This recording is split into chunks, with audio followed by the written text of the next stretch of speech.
வணக்கம்மா. இன்றைக்கி நம்ம என்ன செய்தி பார்க்க போகிறோம் அப்படின்னு பார்த்திங்கன்னா, நம்ம தமிழ்நாட்டில் இப்போ நடக்கிற திமுக ஆட்சியில் எவ்வளோ அதிசயங்கள் நடந்துக்கிட்டு இருக்குது. யாருமே நினச்சி கூட பார்த்துருக்க மாட்டாங்க. ஏன்னா இதுக்கு முன்னாடி நடந்த திமுக ஆட்சி வேறு, இப்போ இந்த மாதம் ஒரு மாதம்தான் ஆயிருக்கு. இப்போ நடக்கிற திமுக ஆட்சி வேறு மாதிரி இருக்குது. இதையெல்லாம் பார்க்கும்போது மக்கள், அதாவது திமுக ஆட்சி மக்கள் மட்டும் இல்லை, எல்லா கட்சியை சேர்ந்தவங்களும், அதாவது அதிமுகவை சேர்ந்தவங்க கூட அப்படியே ரொம்ப ஆச்சரியமும் படுறாங்க, ரொம்ப சந்தோஷமும் படுறாங்க. அந்த அளவுக்கு இப்போ உள்ள திமுக எம்எல்ஏ எல்லாரும் செயல்படுறாங்க. எல்லாரும்னு சொல்ல முடியாது. நம்ம உதயநிதி ஸ்டாலின் அவர்கள் எப்படி செயல்படுறாரு அப்படிங்கிறத பற்றி தான் இப்போ நம்ம தெரிஞ்சுக்கிற போகிறோம். எல்லாருமே பேப்பர்லேயும் படிச்சிருப்பீங்க, யூடியூப்லேயும் பார்த்துருப்பீங்க.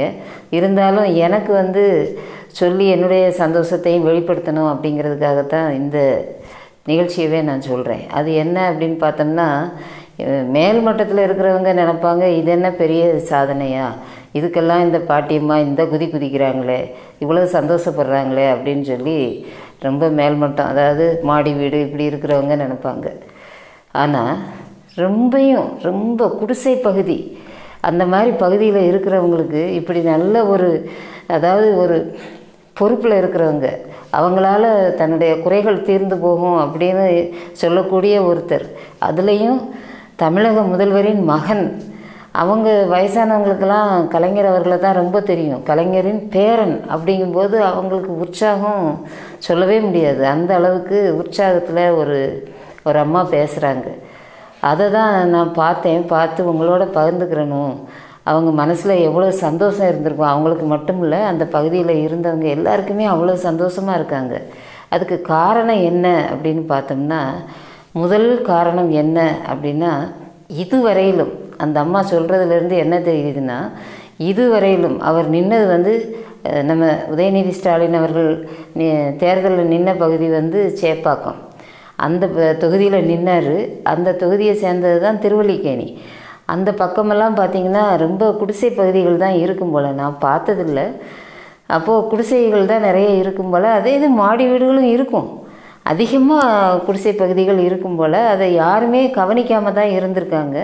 எல்லோரும் ஓட்டு போடுவாங்க, ஏதோ காசை கொடுத்து ஓட்டு வாங்குவாங்க. அதோட அந்த பகுதியில் இதுக்கு முன்னாடி இருந்த திமுகவாக இருந்தாலும் சரி, அதிமுகவாக இருந்தாலும் சரி, அவங்க அதோட அந்த பகுதியை பார்க்காம அவங்க வாட்டுக்கு அவங்க வேலையை பார்த்துக்கிட்டு போய்கிட்டு இருந்திருப்பாங்க. ஆனால் இப்போ நிலைமை அப்படி இல்லாமல் என்ன ஆயிடுச்சின்னு பார்த்திங்கன்னா, நம்ம உதயநிதி ஸ்டாலின் அவர்கள் ஒவ்வொரு குடிசை பகுதிக்கும் போய்கிட்டு இருக்கிறாராம்.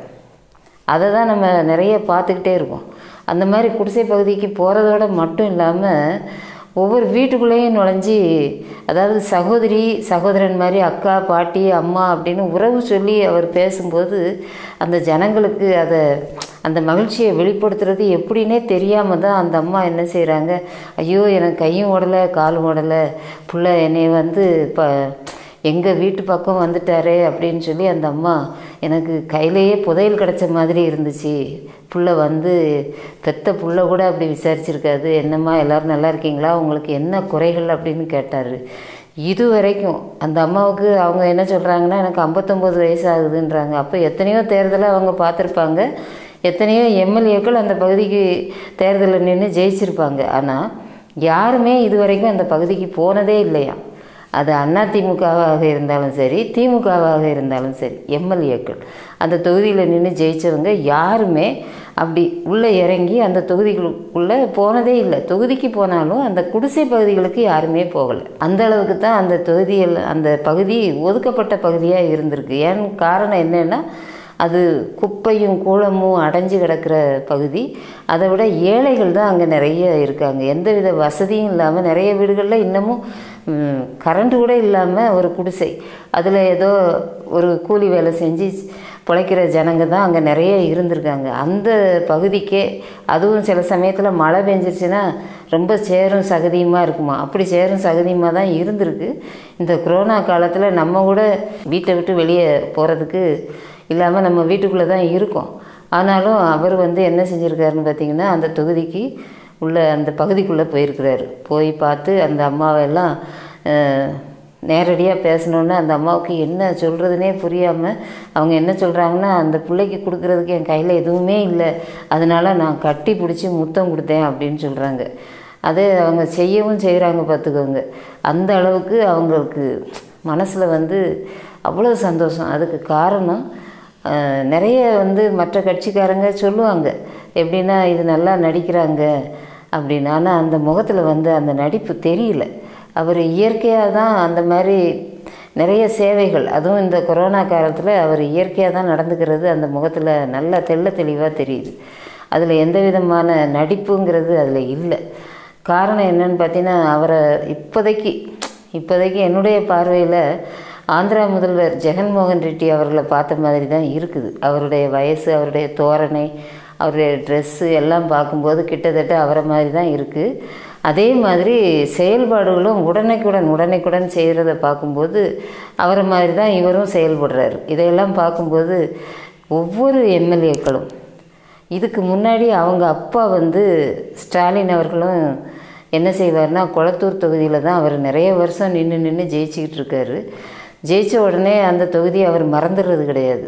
சின்னதாக ஒரு புயல் அடித்தாலும் சரி, என்ன வெள்ளம் வந்தாலும் சரி, மற்ற பகுதிகளை பார்க்குறதுக்கு முன்னாடி அவர் அந்த கொளத்தூர் தொகுதிக்கு தான் போவார். அங்கே உள்ள மக்களுக்கெல்லாம் என்ன தேவைகள்னு பார்ப்பார். அங்கே உள்ள குறைபாடுகளை அப்பப்போ மாதத்துக்கு ஒருக்கா போய் சந்திக்கிறது, அந்த மக்களை அவங்களுடைய குறைகளை தீர்க்கிறது. இப்படி அவர் அந்த பகுதியில் முழுமையாக தன்னை ஈடுபடுத்திக்கிட்டதுனால தான் இன்றைக்கு வரைக்கும் அவர் அதே தொகுதியில் தான் நிற்கிறாரு. அதே தொகுதியில் தான் அவர் ஜெயிச்சுக்கிட்டு இருக்கார். அதுக்கு காரணம் என்னென்னா, அந்த தொகுதியை தன்னுடைய வீடு போல் பாவித்து அங்கே என்னென்ன தேவையோ அந்த வசதிகளையெல்லாம் அவர் செய்து கொடுத்துக்கிட்டு இருக்கார். அதுதான் உண்மை. அதே செயல்பாட்டை தான் அவருடைய மகனாகிய உதயநிதி ஸ்டாலினும் இப்போ செய்கிறார். அதனால தான் அந்த ஜனங்க அந்த அம்மா என்ன சொல்கிறாங்கன்னா, எப்பா இனிமேல் எங்கள் தொகுதிக்கு வேறு எம்எல்ஏவே வேண்டாம், இன்னும் எத்தனை வருஷம் ஆனாலும் இவரே எங்கள் தொகுதியில் நிற்கட்டும், இவர் தான் எங்கள் தொகுதிக்கு வேணும் அப்படின்னு சொல்லி அந்த அம்மா அதாவது வெள்ளந்தியாக பேசுகிறாங்க. மனசில் இருக்கிறத அப்படியே சொல்கிறாங்க. அந்த அம்மாவும் நடிக்கல. அவர் பாராட்டணும், இந்த பத்திரிக்கைக்காரங்கள்லாம் பாராட்டணும் அப்படிங்கிறதெல்லாம் அந்த அம்மாகிட்ட இல்லை. அவங்க உண்மையாகவே தன்னுடைய வார்த்தைகளெல்லாம் அப்படியே வெள்ளந்தியாக கொட்டுறாங்க. அதை பார்க்கும்போது நமக்கும் உற்சாகமாக தான் இருக்குது. ஏன்னா அவருடைய செயல்பாடுகள் அதே மாதிரி தான் நிறைய காரியங்கள் அவர் அந்த தொகுதியிலே இருந்து நிறைய பகுதிகளுக்கு நிறைய காரியங்களை செஞ்சுக்கிட்டே இருக்காராம். இதை எதுக்கு சொல்ல வரேன்னா, இதே மாதிரி இப்போ 234 தொகுதி இருக்குது, 234 எம்எல்ஏக்கள் இருக்காங்க நம்ம தமிழகத்தில்.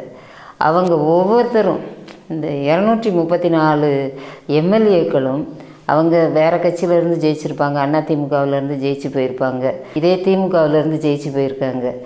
அவங்க ஒவ்வொருத்தரும் உதயநிதி ஸ்டாலின் அவர்களை முன்மாதிரியாக எடுத்துக்கிட்டு அவரை ஜனங்க எவ்வளவு இப்போ தூக்கி வச்சு அவரை கொண்டாடுறாங்க. உள்ளதுலே அவர் தான் சின்ன வயசு பையனாக இருப்பார். இத்தனை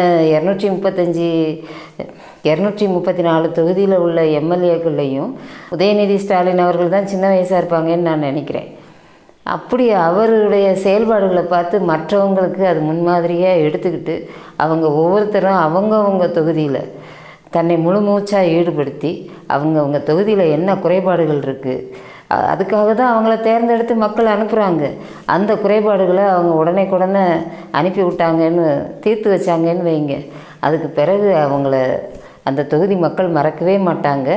அவருக்கே தான் அடுத்து நின்னாலும் ஓட்டு போடுவாங்க. அந்த அளவுக்கு மக்கள் அப்படியே அவங்களோட ஒன்றிச்சிருவாங்க. அதை ஒவ்வொரு எம்எல்ஏக்களும் செஞ்சாங்கன்னா நம்ம தமிழகத்தில் எந்த குறைபாடும் இருக்காது, தமிழகமே சுத்தமாக இருக்கும், மக்களுடைய தேவைகளெல்லாம் நிறைவேறிக்கிட்டு இருக்கும்.